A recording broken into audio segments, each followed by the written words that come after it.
21 জুলাই 2024 চতুর্থ দিনের মতো সারা দেশ ইন্টারনেটবিহীন চলছিল কারফিউ। আন্দোলন বেগবানের সাথে বাড়তে থাকে লাশের মিছিল। এর মধ্যে কোটা পুনর্বহাল সংক্রান্ত হাইকোর্টের রায় বাতিল করেন সর্বোচ্চ আদালত। তবে এতে বেঁকে বসেন সমন্বয়করা। 4 দফা দাবি পূরণে 48 ঘন্টার আলটিমেটাম দেন তারা। কারফিউ দিয়ে আন্দোলন দমানোর চেষ্টাকে বৃদ্ধাঙ্গুল দেখিয়ে সারা দেশে কমপ্লিট শাটডাউন জোরদারের আহ্বান জানান সমন্বয়করা।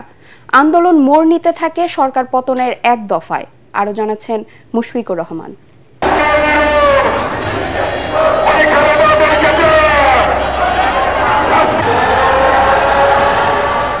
9 দফা দাবি নিয়ে শুরু হওয়া কোটা সংস্কার আন্দোলন, শিক্ষার্থীদের শান্তিপূর্ণ অবস্থান, সরকারের গড়িমসি, প্রহসন।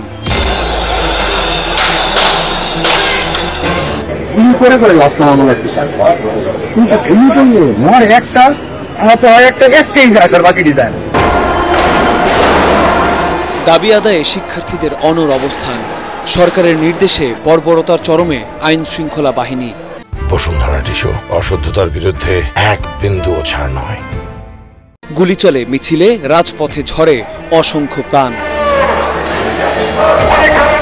কারফিউ দিয়ে আন্দোলন দমানোর চেষ্টা বন্ধ করে দেয়া হয় সকল শিক্ষা প্রতিষ্ঠান। তবুও দমেনি আন্দোলনকারীরা। শিক্ষার্থীদের সাথে যোগ দেয় মুক্তিকামী নানা শ্রেণী পেশার মানুষ। প্রবাসীরা রেমিটেন্স পাঠানো বন্ধ করে সমর্থন জানায় স্বৈরাচার পতনের আন্দোলনে। আমরা 1 টাকা ব্যাংকে ছাড়বো না। গুলি করে মারছে পুলিশ। আন্দোলন দমাতে নতুন চাল দেয় তৎকালীন আওয়ামী লীগ সরকার। 21 জুলাই সারা দেশে সাধারণ ছুটি ঘোষণা করে তারা। কারফিউর মধ্যেই বিশেষ শুনানির মাধ্যমে বাতিল করা হয় সরকারি চাকরিতে নিয়োগের ক্ষেত্রে কোটা পুনর্বহাল সংক্রান্ত হাইকোর্টের রায়। এতে বলা হয় সরকার প্রয়োজনে নির্ধারিত কোটা বাতিল, সংশোধন বা সংস্কার করতে পারবে। হাইকোর্ট ডিভিশনের রায়টি বাতিল বলে গণ্য হলো। অ্যাপিলেট ডিভিশন আর্টিকেল 104 অনুযায়ী কোটা প্রথার একটি চূড়ান্ত সমাধান দিয়েছেন। সাধারণ কোটা থাকবে 93%। গণমাধ্যম কর্মীদের মুঠোফোনে একটি খুদে বার্তা পাঠিয়ে কমপ্লিট শাটডাউন কর্মসূচি আরও জোরদারের আহ্বান জানিয়ে যৌথ বিবৃতি দেন আন্দোলনের 56 সমন্বয়ক। এতে বলা হয় শুধু আদালতের রায়ের মাধ্যমে হত্যার দায় এড়াতে পারে না সরকার।